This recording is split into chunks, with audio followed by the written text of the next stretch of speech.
আচ্ছা, আপনারা কি জানেন চট্টগ্রামের জ্যেষ্ঠ জুলুসের এত বড় আয়োজন প্রথমে কার নেতৃত্বে শুরু হয়েছিল এবং বর্তমান বিশ্বজুড়ে সুন্নিয়তের খেদমত করা সে বড় সংগঠনটির প্রতিষ্ঠাতাকে?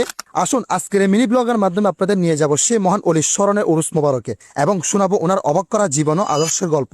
আসসালামু আলাইকুম। তো গাইস, আজকে আমি এসেছি হযরত সৈয়দ মোহাম্মদ তৈয়ব শাহ আলাইহি রহমা এর উরুস মোবারক উপলক্ষে আয়োজিত মাহফিলে। ভাবলাম এখানে এসে একটু ওনার সংক্ষিপ্ত জীবনী আপনাদের সাথে শেয়ার করি।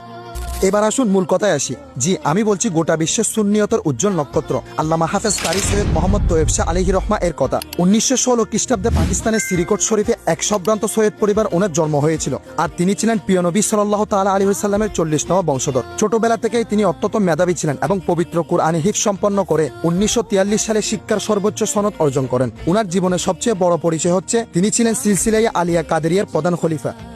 যদি আবার ওনার বাংলাদেশ সফর এবং কারামত নিয়ে কথা বলি, তাহলে বলা যায় বাংলাদেশের সুন্নিয়ত প্রতিষ্ঠায় ওনার অবদান ছিল অকল্পনীয়। 1974 সালে তিনি পবিত্র জ্যেষ্ঠ জুলুস ঈদে মিলাদুন্নবী সাল্লাল্লাহু আলাইহি ওয়াসাল্লাম প্রবর্তন করেন, যা আজ বিশ্বজুড়ে সমাদিত।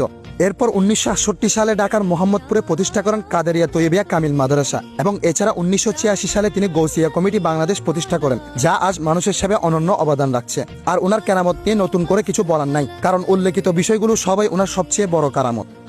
যদি এবার ওনার উরুস নিয়ে কথা বলি, তাহলে আজকের উরুস মোবারকে এসে যা দেখলাম তা এক কথাই খুবই চমৎকার। শরীয়ত সম্মতভাবে অত্যন্ত সুশৃঙ্খলভাবে ওনার উরুস পালন করা হচ্ছে। শুরুতে দেখলাম আলেম উলামাগণ ওনার শানমান নিয়ে গুরুত্বপূর্ণ নসিহত পেশ করছেন।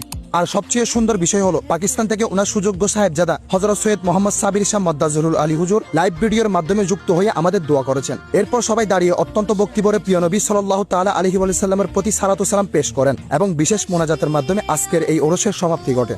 তো গাইস, আজকের এই ভিডিওটি এতটুকু। ব্লগটি কেমন লেগেছে অবশ্যই জানাবেন। ভালো লাগলে আমার ফেসবুক পেজটি ফলো করবেন। ওকে, আসসালামু আলাইকুম।